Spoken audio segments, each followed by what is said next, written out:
Þessu fáið hérna á Ásvelli vinni nokkuð bara samfærdi, hvernig hlýtur að líða vel? Já, við bara gerðum þetta vel sko. Við vorum búin að kortleggja svolítið vel. Þú veist, tveir bara allt í lagi leikið, einn allt í lagi leikur. Náttúrulega fyrsti heimaleikurinn hérna á móti Aftureldingu var kannski ekki marga fiska en mér finnst við bara svara fyrir þetta býsna vel. Núna bara með fjögur stig, hvernig ánægði með, fengur náttúrulega töfum móti Aftureldingu, hvernig horfir á byrjunni í mótum? Bara vel, ég ætla að byrja að fólkinu að landa henni í gegn. Bara vel sko, þú veist, við náttúrulega vissu að þessi deildi rosalega jöfn, margir leikmenn sem fóru út og mikla sviptingar innan liðana. Þú veist, ekki bara tvö lið búin að vinna báða leikina, þannig að þetta er bara með hnífjöfn eins og maður bjóst við, en þú veist, við erum alltaf með kannski sáttir nema eftir fyrsta leikinn sko.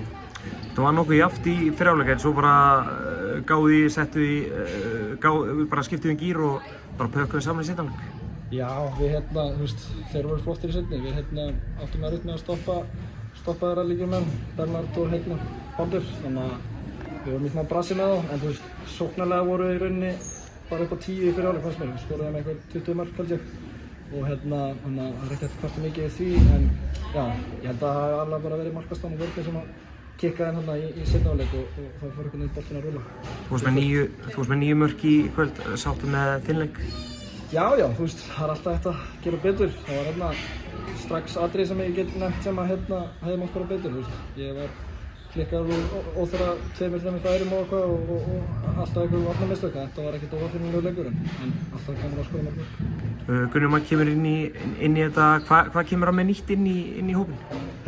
Svona með það sem ég kannski hef upplifað, ég náttúrulega bara, þú veist, hann er búinn að þjálfa í þessu í milljón ár og þú veist, hann hefur komið alls þar að og unnið leiki og titla.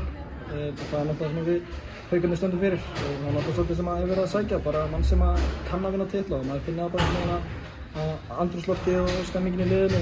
Þannig að ef ég tala um mína sækir þá hefur hún ekki verið svona undanfarin ár og þú veist, stemmingin í liðinu er þannig að við erum tilbúin að bara vinna titla og bara eftir með alla í rauninni sko. Hvernig horfum við í framhaldið af deildinni? Bara ógeðslega spenntur, þú veist, þetta er skemmtilegasti tími ársins. Við handboltamenn, við erum engin svimabörn, við nennum ekki bara að hlaupa og lyfta á eitthvað, við viljum bara á parkettinu og spila handbolta sko. Þannig að ég bara get ekki sagt annað en að vera bara ógeðslega spenntur og bara spennandi að sjá hvernig þessi deild mun spilast, en hún mun alltaf vera mjög jöfn, það verður fyrir ekkert að mynda máli.